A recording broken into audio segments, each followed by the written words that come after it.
Learn all must-know glossary terms for CompTIA Security Plus SY0-701. Part 6. Responsibility Matrix. This is an outline in cloud computing showing how responsibilities are divided between the customer and the cloud service provider. This is a guiding framework designed to encourage people to ethically report security vulnerabilities. In system architecture, this is about how efficiently a system responds when a user makes a demand and how well it adapts to changing situations. Restricted activity.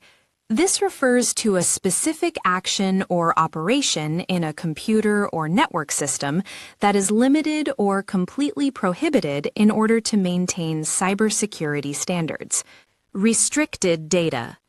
This is data needing the very highest level of security measures so we can protect its availability, confidentiality, and integrity. This is the act of retaliating against things that are perceived as being wrongs. Right to be forgotten. This is a legal provision that gives individuals the ability to request that their personal data be deleted.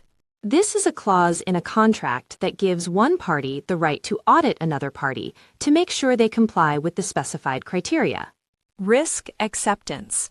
This is a strategy for managing risk where you determine how much risk the organization is willing to accept. Risk analysis. This is the process of either quantifying or qualifying the potential likelihood and impact of risks, which gives a more detailed view that helps guide risk treatment strategies. Risk appetite. This is simply the level of risk an organization is willing to accept as it works to pursue its objectives. Risk assessment. This is the process of evaluating risks that have been identified, gauging their potential likelihood and impact, which helps inform the organization's overall risk management strategies.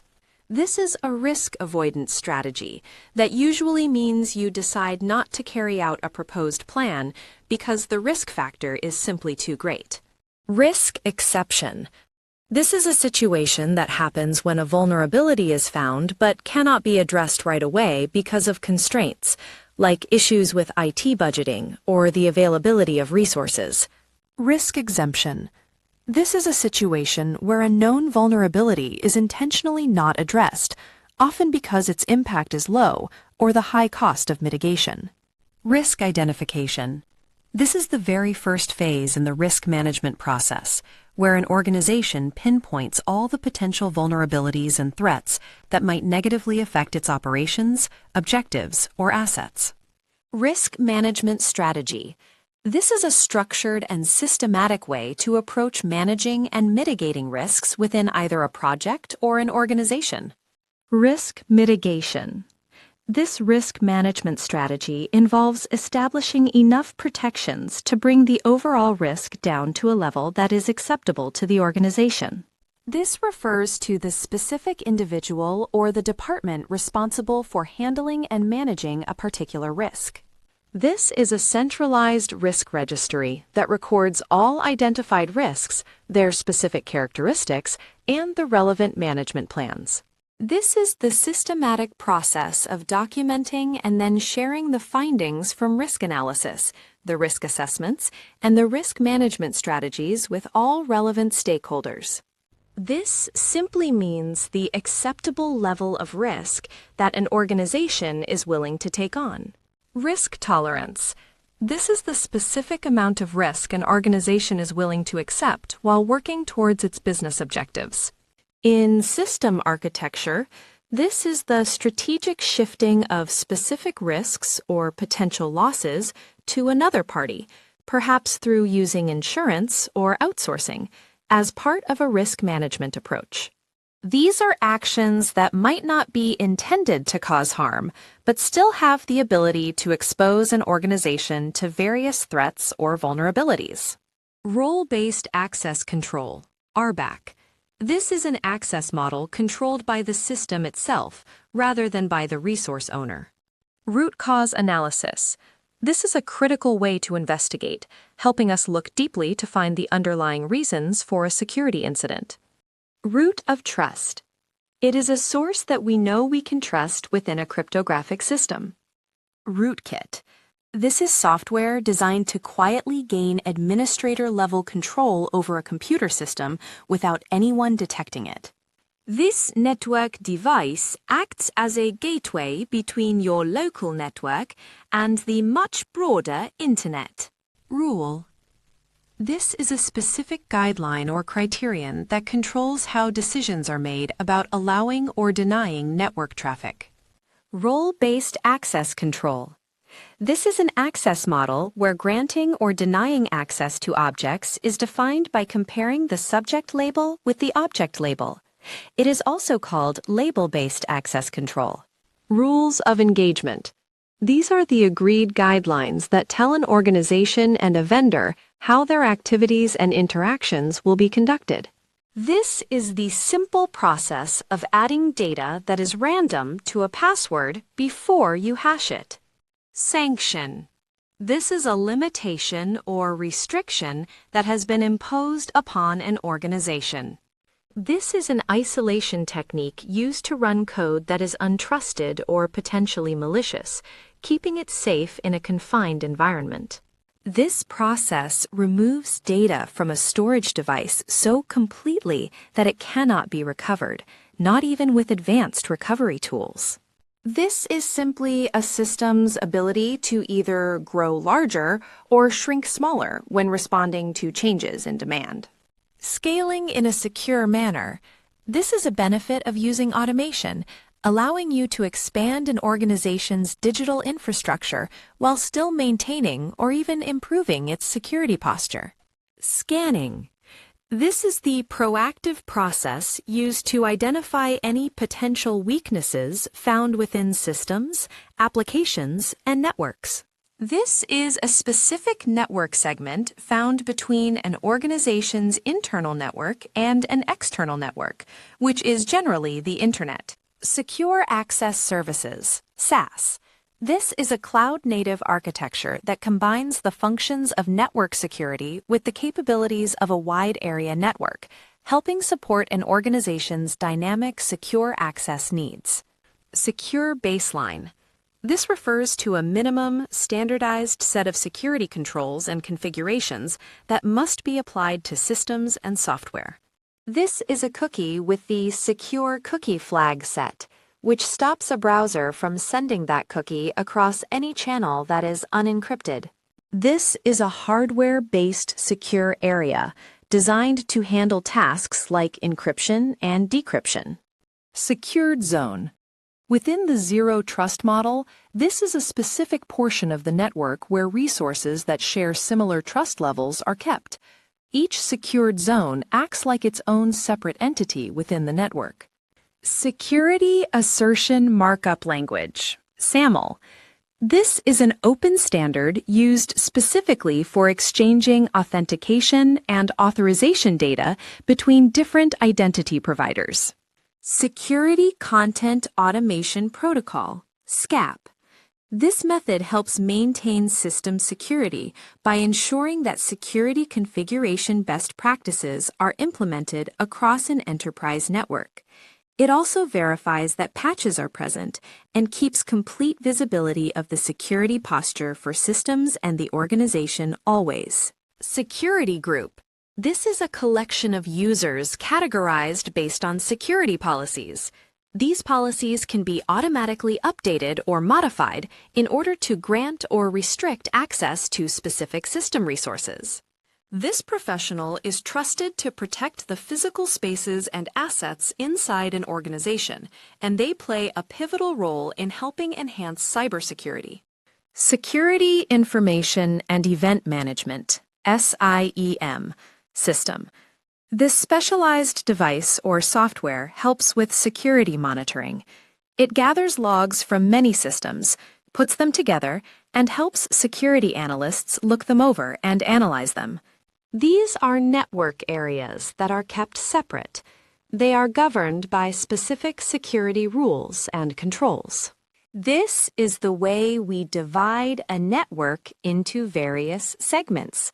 We do this to keep data or resources isolated from each other. Selecting effective controls. This is choosing the right controls to reduce risks down to a level we can accept. You do this after a full risk assessment, making sure you understand what those risks could potentially do and keeping them in line with what the organization prioritizes. This is an internal review. It's done by the staff members who are directly in charge of the area being looked at, instead of having a different internal audit team do it. This is a self-signed certificate that is verified by the exact individual or group that actually made it. This is SY0-701. It was first created by the U.S. National Security Agency, which we call the NSA. It's also known as Security Enhanced Linux. This method lets the person getting an email check and verify that the message was sent from a server that the domain owner officially approved. This is information that is not meant for everyone to see. If someone who isn't authorized gets access to this sensitive data, it could potentially cause some damage to the organization. In a network environment, this is a device that actively looks at the traffic passing through, like an IDS or an IPS device does. This is a computer system or software on a network. Its job is to manage who can access a shared central resource or service. Serverless architecture. This is when you use a cloud platform specifically to develop code or host it there. This is an intentional action taken to stop services or operations from running entirely. This is a vendor who isn't part of your main group, known as a third party. They provide or deliver specific services. This is a process where a system service is stopped and then started again. We do this so we can apply configuration changes, updates, or patches. Service level agreement. This is a contract that clearly spells out the level of service that you expect from the service provider. This is when an employee or a group uses IT systems, network devices, software, or services without getting official approval from the main corporate IT department.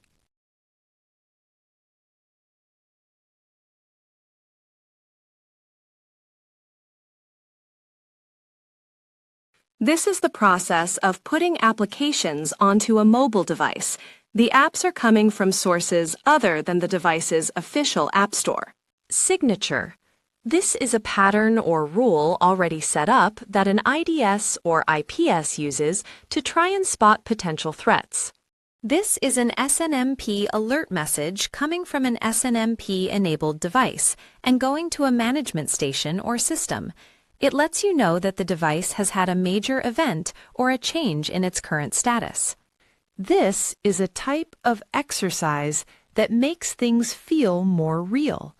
It does this by mimicking the actual technical environment and adding challenges that happen live.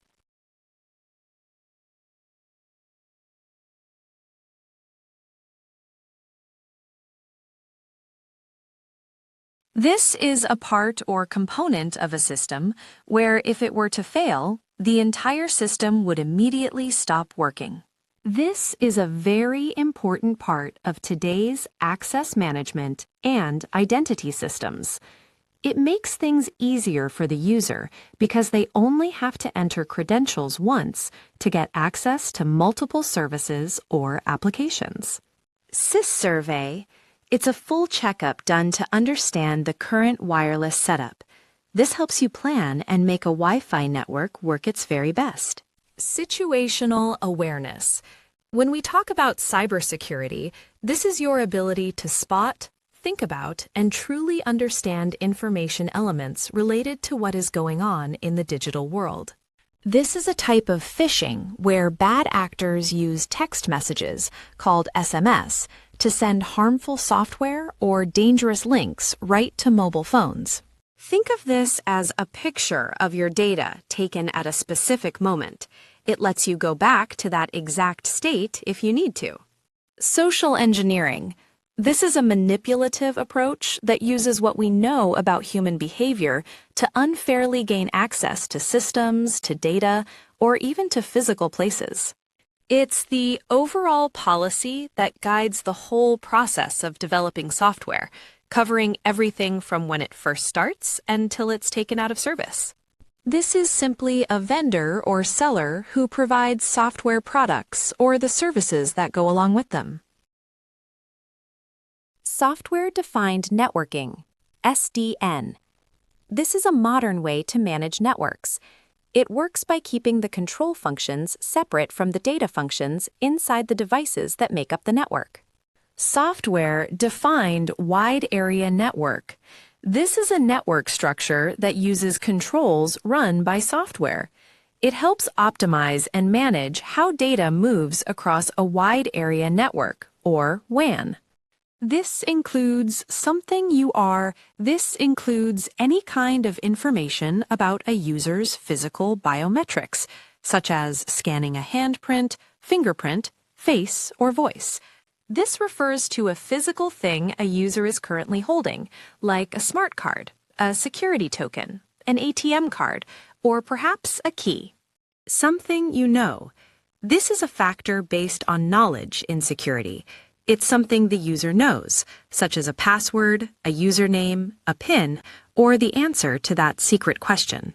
This is somewhere you are, geographic place where a user is located, used as a way to verify their identity. These are just email messages that you didn't ask for and don't want. This is harmful software that quietly watches and gathers what a user is doing. This includes things like their keystrokes, browsing history, and personal data. Stakeholder. This is a person or a group of people who are invested in how secure an organization is. They can directly affect how security procedures and policies work. Standard infrastructure configurations. This is a good outcome of using automation, where all systems are set up the same way. This uniformity means that every system is configured exactly as defined to keep things secure and efficient. Standard Operating Procedure, SOP. These are instructions laid out step by step. They are there to help people perform routine tasks, especially ones that might be a little complex. These are just requirements or rules that have been set in place. They describe the exact ways of working and methods that everyone needs to follow. This is a way we test security, sometimes called SAST. It means looking closely at the source code, the bytecode, or the binaries of an application to find any possible security weaknesses. This is the practice of gently hiding secret data right inside data that is not secret at all. This is a type of flaw that lets an attacker change how SQL queries work within web applications.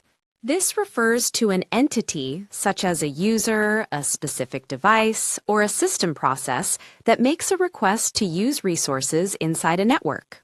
These are special kinds of hardware and software elements used to monitor systems and gently gather data.